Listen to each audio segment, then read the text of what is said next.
It is me, Hello 666, and I am recording this, of course, on the Silent Hill Memories website. A most wondrous website, if I do indeed say so myself. I am here to say that this is one of the best games ever, and I am saying this from a viewpoint of where I watched the movie first. So I watched Silent Hill, the movie, directed by Christoph Gans first. So I didn't really know about the Silent Hill series until one wintry night. And then, it was a very cold, fear-like type of situation. But to me, it is the reason and the one way I just love Silent Hill. That the first game I played was Silent Hill Origins.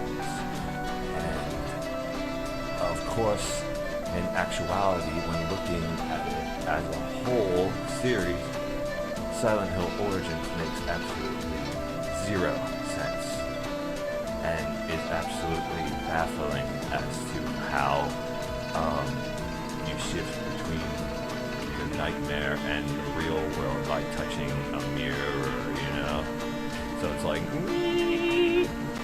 anyway. And I got Silent Hill 1 when it first came out on the PlayStation Network on my PlayStation Portable, and by God, I was scared. I was so terrified I cannot explain it to you. And then I played Silent Hill 2 actually first, and the third one, I believe, next. But when I played the first one, I was absolutely in love with it. And since it's the first game, it should be taken into consideration that it is one of the best games. I will not disagree with Rossiter and Fungo and their foosbore of the real Silent Hill experience. That Silent Hill 3 is the best of them all, just for its refined combat, the ability to block enemies' attacks, and to just miraculously sprint in circles and dodge so perfectly. But GamePro, if I had the issue of the magazine, I do have it, but I don't have it on me. They gave it good scores in its graphics, sound, fun factor was okay, and the controls they said were a 3 or 3.5, I believe. And I thought that was pitiful because the controls are really not all that hard to learn. I mean, you gotta be a moron to understand what you're doing if you've played Silent Hill 1 and 2 already. You're just getting a little bit more more button inputs to further involve you in the game. Like each Tony Hawk game that comes out. Each time you get a new move, like Tony Hawk Underground to Underground 2, you learn the, getting off your skateboard. And then you're tagging in Tony Hawk's Underground 2, and you're doing flips and rolls. And then you're doing double flips and double rolls, and you're tagging on the walls and on the ground. And it's the same concept, just, completely different games. But anyway, GamePro had a top 10 scary list along with that review. And number 10 was Sanitarium. Number 9 was Alone in the Dark. Number 8 was Doom 2. Number 7 was Silent Hill 3.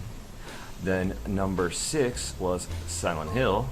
And then, of course, just like everybody else, Silent Hill 2 is, of course, the scariest. Because, oh my God, Pyramid Head.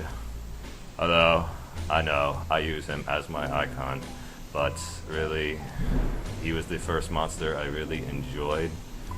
But you can blame the movie for that. But other than that, I think it's just because he has the giant great knife Buster Sword.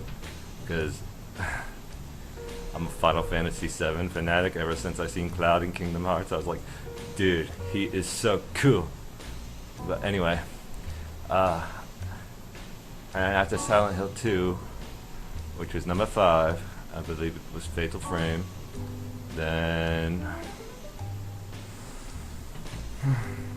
that game created by Silicon Knights, Eternal Darkness, Half-Life.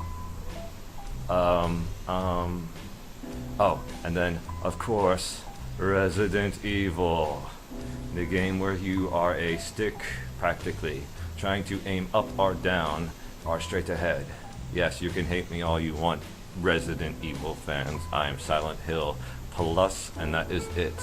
And I do not like anything past 4 because, you know, even though Origins was fun, you know, and I even pre-ordered Shattered Memories, and I feel so disgusting.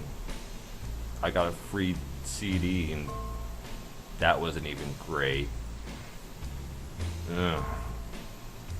Just running away is such a pussy thing to do.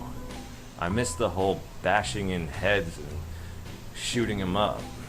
But no. We're gonna take the combat out and everything. Ugh. And then the HD remakes. Oh my god. Wise. Well, anyway, I guess that's all I have to say about this, and I figured I'd just share my input on Silent Hill because it is a phenomenal series. And Resident Evil, the only time you got good where I wanted to play you was of course when I stumbled across Resident Evil 4 when my PS2 got caked up with dust and I got a GameCube.